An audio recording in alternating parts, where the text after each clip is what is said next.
दोस्तों आज मैं चली हूँ बहुत प्यारा सा देवी गीत सुनाने।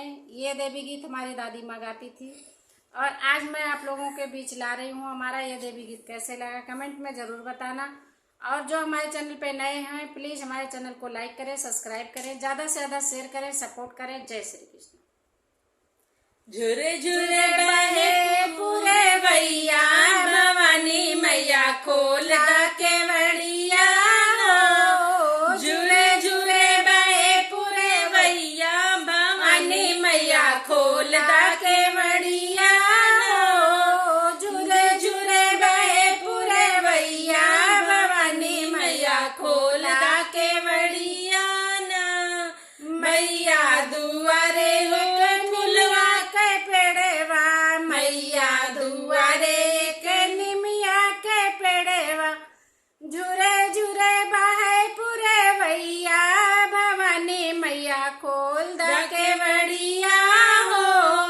झुरे झुरे बहे लबहरिया, भवानी मैया खोल दा केवड़िया हो। झुरे झुरे बहे पूरे भैया, भवानी मैया खोल दा केवड़िया हो।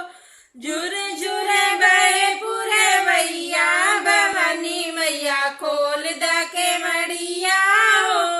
मैया दुआरे हो फुलवा के बगिया, मैया दुआरे हो फुलवा के बगिया।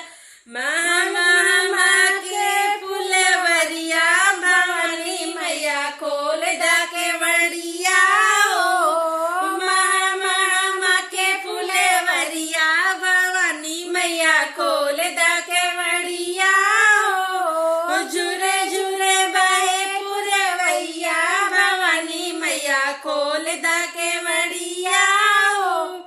झुरे झुरे बहे पूरे भैया, भवानी मैया खोल दा केवड़िया हो। मैया दुआरे हो अम्मा के पेड़िया, मैया दुआरे हो अम्मा के पेड़वा। कुहू कुहू खोले कोयलिया, भवानी मैया खोल दा के